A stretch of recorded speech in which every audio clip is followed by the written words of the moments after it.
ನಮಗೂ ಕುಟುಂಬ ಇದೆ, ನಮಗೆ ಕೈಕಾಲು ಕಣ್ಣು ಕಿವಿ ನ್ಯೂನತೆಗಳಿದ್ದರೂ ಕೂಡ ನಾವು ಸರ್ಕಾರದ ಒಂದು ಭಾಗವಾಗಿ ಕೆಲಸ ಮಾಡ್ತಾ ಇದ್ದೀವಿ.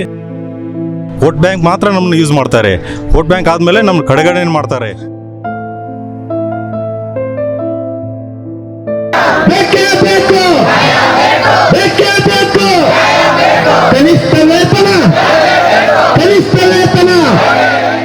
ಕರ್ನಾಟಕ ರಾಜ್ಯದಲ್ಲಿ ವಿಕಲಚೇತನರು ಹಾಗೂ ಹಿರಿಯ ನಾಗರಿಕ ಸಬಲೀಕರಣ ಇಲಾಖೆಯಲ್ಲಿ ಕಾರ್ಯನಿರ್ವಹಿಸುತ್ತಿರುವ ವಿಕಲಚೇತನರ ಸಮಸ್ಯೆಗಳನ್ನು ರಾಜ್ಯ ಸರ್ಕಾರ ನಿರ್ಲಕ್ಷಿಸಿದೆ ಎಂದು ಆರೋಪಿಸಿ ನವಕರ್ನಾಟಕ MRW, VRW, URW ಗೌರವಧನ ಕಾರ್ಯಕರ್ತರು ಫ್ರೀಡಂ ಪಾರ್ಕ್ನಲ್ಲಿ 3 ದಿನಗಳಿಂದ ಪ್ರತಿಭಟನೆ ನಡೆಸುತ್ತಿದ್ದಾರೆ.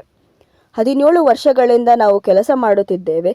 ನಮ್ಮ ವೇತನ ಹೆಚ್ಚಿಸಬೇಕು ಹಾಗೂ ಉದ್ಯೋಗ ಭದ್ರತೆ ನೀಡಬೇಕು ಎಂದು ಪ್ರತಿಭಟನೆಕಾರರು ಆಗ್ರಹಿಸಿದರು. ಈ ಯೋಜನೆ 2008ರಲ್ಲಿ ಬಂತು ಸರ್.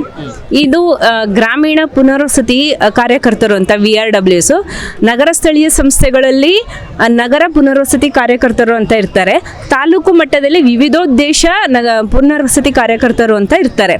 ಸೊ ಈ ಪಂಚಾಯಿತಿ ಲೆವೆಲಲ್ಲಿ ಏನಿರ್ತಾರಲ್ಲ, ಇವರು ಒಂದು ಗ್ರಾಮ ಪಂಚಾಯಿತಿಯಲ್ಲಿ ಎಷ್ಟು ಹಳ್ಳಿಗಳು ಬರುತ್ತೋ ಆ ಎಲ್ಲ ಹಳ್ಳಿಗಳಿಗೂ ಓಡಾಡಿ ಪ್ರತಿ ಮನೆ ವಿಕಲಚೇತನರ ಮನೆಗೆ ಹೋಗಿ ಅವರನ್ನು ಮಾಹಿತಿನ ತಗೊಂಡು ಅವರಿಗೆ ಈ ಸರ್ಕಾರದಿಂದ ಏನು ಸವಲತ್ತು ಬರಬೇಕೋ ಅದಕ್ಕೋಸ್ಕರ ಹೋರಾಟ ನಮ್ಮದು. ನಮ್ಮ ಸೇವೆನೇ ಅದು. ನಗರ ಪ್ರದೇಶಕ್ಕೆ ಬಂದಾಗ ಈಗ ಪಟ್ಟಣ ಪಂಚಾಯಿತಿ ಇರ್ಬೋದು, ಪುರಸಭೆ ಇರ್ಬೋದು, ನಗರಸಭೆ, ಮಹಾನಗರ ಪಾಲಿಕೆವರೆಗೂ ಆ ವಾರ್ಡ್ಗಳಲ್ಲಿ ಎಷ್ಟು ಜನ ಬರ್ತಾರೋ ಅವ್ರುಗಳನ್ನ ಮನೆಗೆ ಹೋಗಿ ಅವ್ರಿಗೆ ಬೇಕಾಗಿರ್ತಕ್ಕಂಥ ಸೇವೆಗಳು ಸವಲತ್ತುಗಳನ್ನು ಸರ್ಕಾರದಿಂದ ಬರೋದನ್ನು ತಲುಪಿಸೋ ಕೆಲಸ.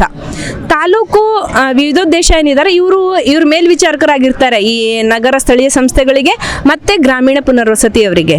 ನಮಗೆ ಎಲೆಕ್ಷನ್ ಟೈಮಲ್ಲೂ ಕೂಡ ಏನು ಮಾಡಿದ್ದಾರೆ ಅಂತ ಹೇಳಿದರೆ ನಮ್ಮನ್ನು BLOಗಳ ಥರ ಯೂಸ್ ಮಾಡ್ಕೊಂಡಿದ್ದಾರೆ. ಅಂದರೆ BLOಗಳ ಜೊತೆ ನಾವು ಹೋಗಬೇಕಾಗಿತ್ತು. ಮತ್ತು ಅದಕ್ಕೆ BLOಗಳಿಗೆ ಇನ್ಸೆಂಟಿವ್ಸ್ ಕೊಟ್ಟಾರೆ, ನಮಗೆ ಅದು ಇಲ್ಲ. ಮತ್ತು ಕೊರೋನಾ ಟೈಮಲ್ಲಿ ನಮಗೆ ವ್ಯಾಕ್ಸಿನೇಷನ್ ಹಾಕುವಾಗ ಎಲ್ಲರೂ ಮನೇಲಿದ್ರು, ನಾವು ಬೀದಿಗಿದ್ವಿ. ನಮ್ಮದು ಜೀವನೇ ಅಲ್ವಾ ಸರ್.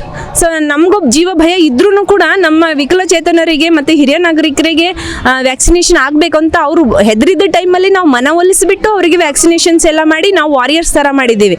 ನಮಗೆ ಇನ್ಸೆಂಟಿವ್ಸ್ ಬಿಡಿ ಸರ್, ವಾರಿಯರ್ಸ್ ಅಂತ ಕೂಡ ನಮಗೆ ಗುರುತಿಸಿಲ್ಲ ಅವರು.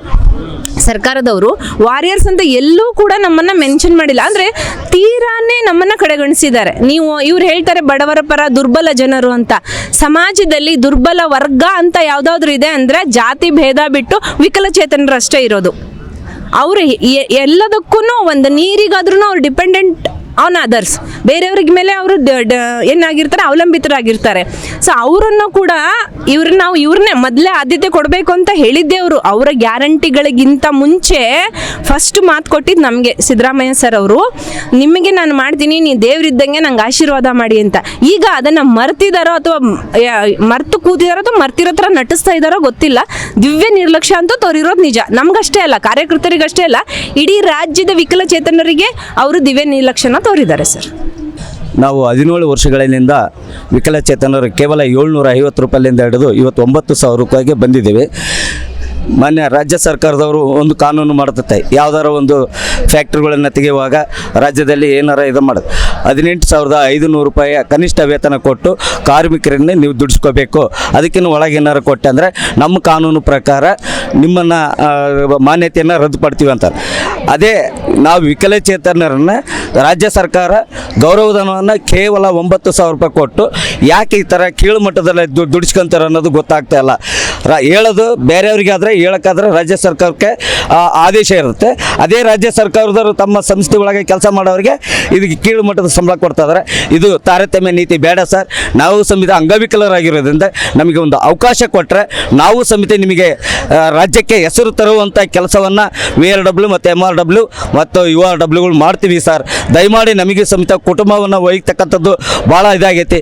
ಈ ಥರ ನೀವು ಕೀಳು ಮಟ್ಟದ ಸಂಬಳ ಕೊಡೋಕ್ಕಿಂತಲೂ ನಮಗೆ ಅತ್ಯಂತ ಇಷ್ಟು ನೀವು ಸತಾಯಿಸೋಕ್ಕಿಂತಲೂ ದಯಮರಣನಾದರೂ ನಮ್ಮ ಅಂಗವಿಕಲರು, ರಾಜ್ಯದ ಅಂಗವಿಕಲರಿಗೆ ದಯಮರಣ ಕೊಟ್ಟು ಇಲ್ಲಿ ಯಾರೂ ವಿಕಲಚೇತನರಿಲ್ಲ ಅಂತಂದೇಳಿ ನೀವು ಪರಿಗಣಿಸಿರಿ ಸರ್. ಅದನ್ನಾರು ಮಾಡಿ ವ್ಯವಸ್ಥೆನ ಇಲ್ಲ ಅಂತಂದರೆ ಅಂಗವಿಕಲರಿಗೆ ಸುಸೂತ್ರವಾಗಿ ನಡಿಬೇಕಪ್ಪ ಅನ್ನೋದಾತಂದರೆ ಅವರಿಗೆ ಕನಿಷ್ಠ ವೇತನ ಕೊಟ್ಟು ನಮ್ಮನ್ನು ಸಮಾಜದ ಮುಖ್ಯವಾಹಿನಿಗೆ ತರಬೇಕಂತಂದ್ರೆ ಜನ MP ಯನ್ನು ಗೆಲ್ಲಿಸುವಷ್ಟು ಶಕ್ತಿ ಇದೆ, ನಮ್ಮ ಹತ್ರ ಇದೆ. ಎಲ್ಲ ವಿಕಲಚೇತನ ಇದೆ ಮತ್ತು MLAಗಳನ್ನು ಗೆಲ್ಲಿಸುವಂಥ ಶಕ್ತಿಯೂ ನಮ್ಮ ಹತ್ರ ಇದೆ ಸರ್. ವೋಟ್ ಬ್ಯಾಂಕ್ ಮಾತ್ರ ನಮ್ಮನ್ನು ಯೂಸ್ ಮಾಡ್ತಾರೆ.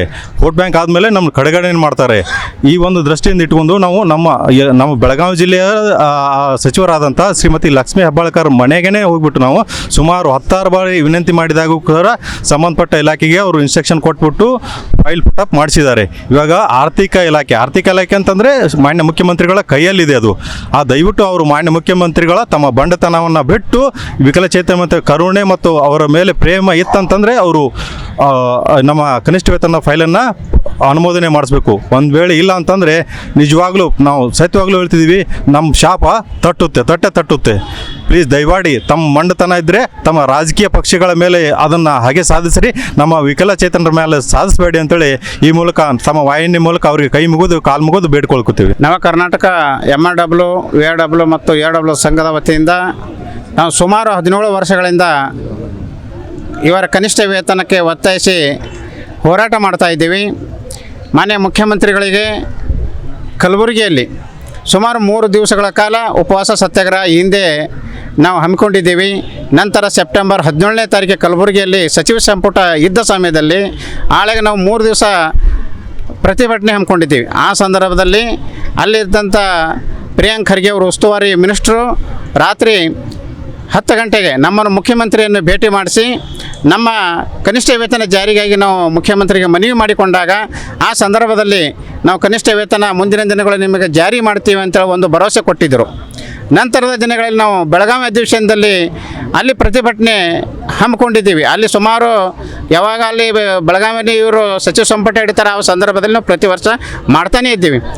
ಅಂಥ ಸಂದರ್ಭದಲ್ಲಿ ಅಲ್ಲಿರ್ತಕ್ಕಂಥ ಉಸ್ತುವಾರಿ ಮಿನಿಸ್ಟ್ರು ಮತ್ತು ಮಹಿಳಾ ಮತ್ತು ಮಕ್ಕಳ ಕಲ್ಯಾಣ ಸಚಿವರು ಮತ್ತು ಇಲಾಖೆ ಸಚಿವರಾದ ಲಕ್ಷ್ಮೀ ಹೆಬ್ಬಾಳ್ಕರ್ ಮೇಡಮ್ ಅವರು ಕೂಡ ನಮ್ಮ ಮನವಿಯನ್ನು ಸ್ವೀಕರಿಸಿ ನಿಮ್ಮನ್ನು ಕನಿಷ್ಠ ವೇತನ ಜಾರಿಗೆ ತಂದು ನಿಮಗೆ ಭದ್ರತೆ, ಆರ್ಥಿಕ ಸಾಮಾಜಿಕ ಭದ್ರತೆ ಒದಗಿಸಿದ ಅನೇಕ ಸಂದರ್ಭಗಳಲ್ಲಿ ಅವರು ಆಶ್ವಾಸನೆ ಕೊಟ್ಟಿದ್ದರು. ಮತ್ತು ನಂತರದ ದಿನಗಳಲ್ಲಿ ನಾವು ಬೆಂಗಳೂರಿನ ಫ್ರೀಡಮ್ ಪಾರ್ಕ್ನಲ್ಲಿ ಸುಮಾರು ದಿನಗಳ ಕಾಲ 4 ದಿವಸ ಇದೇ ಫ್ರೀಡಮ್ ಪಾರ್ಕ್ನ ನಾವು ಕನಿಷ್ಠ ವೇತನಿಗೆ ಒತ್ತಾಯಿಸಿ ಧರಣಿ ಮಾಡಿದಾಗ ಆ ಸಂದರ್ಭದಲ್ಲೂ ಕೂಡ ಆವಾಗ BJP ಸರ್ಕಾರವಿತ್ತು.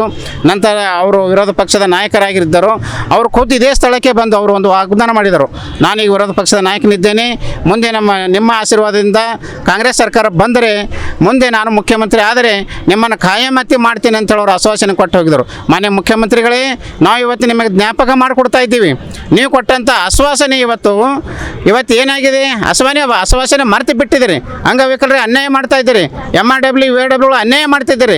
ನೀವು ಅನ್ಯಾಯ ಮಾಡಿಬೇಡ್ರಿ, ಅವರನ್ನು ಖಾಯಮತಿ ಮಾಡಿ ಕನಿಷ್ಠ ವೇತನ ಜಾರಿಯಲ್ಲಿ ತಂದು ಖಾಯಮತಿ ಮಾಡಿ ಅಂಥೇಳಿ ನಾವು ಈ ಬೆಂಗಳೂರು ಫ್ರೀಡಮ್ ಅನೇಕ ವರ್ಷಗಳ ಕಾಲ ಮಾಡ್ತಾನೆ ಇದ್ದೀವಿ. 17 ವರ್ಷಗಳಿಂದ 6860 ಜನರ ಭವಿಷ್ಯ ಇದೆ, ಅವರ ಮಕ್ಕಳ ಭವಿಷ್ಯ ಇದೆ. ಮಕ್ಕಳಿಗೆ ಅವರು ವಿದ್ಯಾಭ್ಯಾಸ ಕೊಡಿಸಬೇಕು. ಅವರ ಒಂದು ಉನ್ನತ ಬದುಕಿಗಾಗಿ, ಮಕ್ಕಳ ಭವಿಷ್ಯಕ್ಕಾಗಿ ಅವರನ್ನು ಖಾಯಮತಿ ಮಾಡಿ ಅಂಥೇಳಿ ಈ ಸಂದರ್ಭದಲ್ಲಿ ನಾನು ಮಾನ್ಯ ಮುಖ್ಯಮಂತ್ರಿಗಳಿಗೆ ಸರ್ಕಾರಕ್ಕೆ ಒತ್ತಾಯ ಮಾಡ್ತೀನಿ. ಇವತ್ತಿನ ದಿವಸ ಈ ಫ್ರೀಡಮ್ ಪಾರ್ಕ್ನಲ್ಲಿ ನಡೀತಕ್ಕಂಥ ಧರಣಿ ಸತ್ಯಾಗ್ರಹ 3ನೇ ದಿನದ ಧರಣಿ ಸತ್ಯಾಗ್ರಹ ಅದ. ಈ ಸತ್ಯಾಗ್ರಹದ ಮೂಲಕ ನಾವು ಸರ್ಕಾರಕ್ಕೆ ಒತ್ತಾಯ ಪಡಿಸೋದೇನೆಂದರೆ, ನಾವು ಸುಮಾರು 17 ವರ್ಷದಿಂದ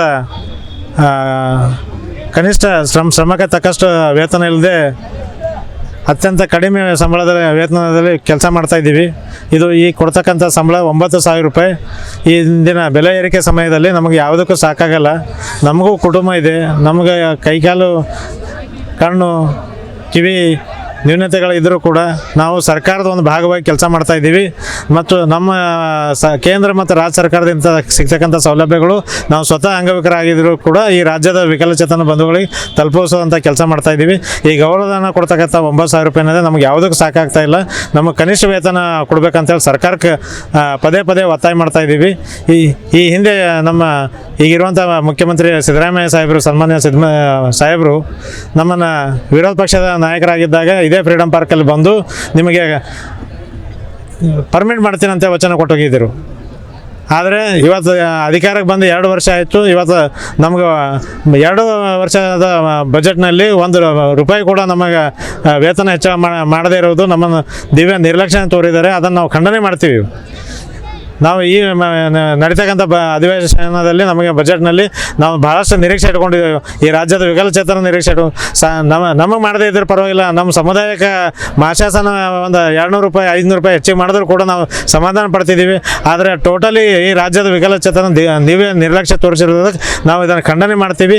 ಅದಕ್ಕಾಗಿ ಇವತ್ತು ಫ್ರೀಡಮ್ ಪಾರ್ಕ್ನಲ್ಲಿ ಈ 3 ದಿನ ಆಯ್ತು ನಾವು ಧರಣಿ ಸತ್ಯಾಗ್ರಹ ಕೂಡ್ತೀವಿ. ನಿನ್ನೆ ಹವಾಮಾನ ಉಪವಾಸ ಸತ್ಯಾಗ್ರಹ ಕೂಡಿಸಿದ್ದೀವಿ. 3 ಜನ ಅಸ್ವಸ್ಥರಾಗಿ ಗಂಭೀರವಾಗಿ ಆಸ್ಪತ್ರೆ ದಾಖಲಾಗಿದ್ದರು, ಏನೂ ಆಗಿಲ್ಲ.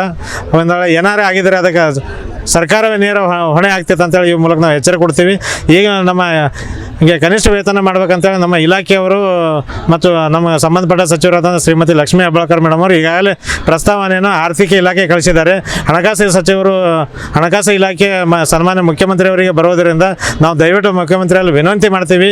ನಾವು ಕೈಕಾಲಿಲ್ಲ, ಕಣ್ಣಿಲ್ಲ, ಕೂಡ್ರಿದ್ದೀವಿ, ಕಿವುಡ್ರಿದ್ದೀವಿ, ಮೂಕರಿದ್ದೀವಿ, ನಮ್ಮನ್ನು ಕಡೆಗಣಿಸ್ಬೇಡ್ರಿ, ನಮ್ಮ ಶಾಪ ತಟ್ಟುವಂಥ ವ್ಯವಸ್ಥೆ ಮಾಡ್ಕೊಬೇಡ್ರಿ. ನಾವು ದಯವಿಟ್ಟು 6,500 ಕಾರ್ಯಕರ್ತರ ಪರವಾಗಿ ನಾವು ನಿಮ್ಮ ಕೈ ಮುಗಿದು ಕೇಳ್ತಾ ಇದ್ದೀವಿ. ನಮ್ಮ ಕನಿಷ್ಠ ವೇತನ ಮಾಡಿ ನಿಮಗೆ ಪುಣ್ಯ ಹತ್ತುವಂಥ ಕೆಲಸ ಮಾಡ್ಕೋಬೇಕಂತೇಳಿ ಈ ಮೂಲಕ ಸರ್ಕಾರಕ್ಕೆ ಒತ್ತಾಯಪಡಿಸ್ತೀವಿ. ಒಂದು ವೇಳೆ ಇಷ್ಟೆಲ್ಲ ನಾವು ಪ್ರಯತ್ನ ಪಟ್ಟರೂ ಕೂಡ ಸರ್ಕಾರ ವಿಫಲ ಆಯಿತು, ನಮ್ಮ ಜಗಲಿಲ್ಲ ಅಂತಂದರೆ ನಾವು ನೇರವಾಗಿ ವಿಧಾನಸೌಧ ಮುತ್ತಿಗೆ ಹಾಕ್ತೀವಿ. ಅವಶ್ಯಕತೆ ಬಿದ್ದಲ್ಲಿ ಇಲ್ಲಿಂದ ನಾವು ಮೈಸೂರುವರೆಗೆ ಅವರ ಸ್ವಗೃಹಕ್ಕೆ ಪಾದಯಾತ್ರೆ ಮಾಡ್ಕೊಂಡು ಮುತ್ತಿಗೆ ಹಾಕ್ಲಿಂಗೂ ತಯಾರಿದ್ದೀವಿ ಅಂತ ಇವತ್ತು ಸರ್ಕಾರಕ್ಕೆ ಎಚ್ಚರಿಕೆ ಪಡ್ತೀವಿ.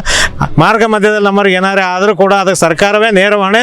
ಅದನ್ನು ನಿಮಗೆ ಶಾಪನೂ ತಡ್ತದೆ, ನಿಮ್ಮ ಕುರ್ಚಿ ಉಳಿಯೋದು ಕಷ್ಟ ಆಗ್ತದೆ ಅಂತೇಳಿ ನಾವು ಇವತ್ತಿನ ದಿನ ಎಚ್ಚರಿಕೆ ಕೊಡ್ತೀವಿ.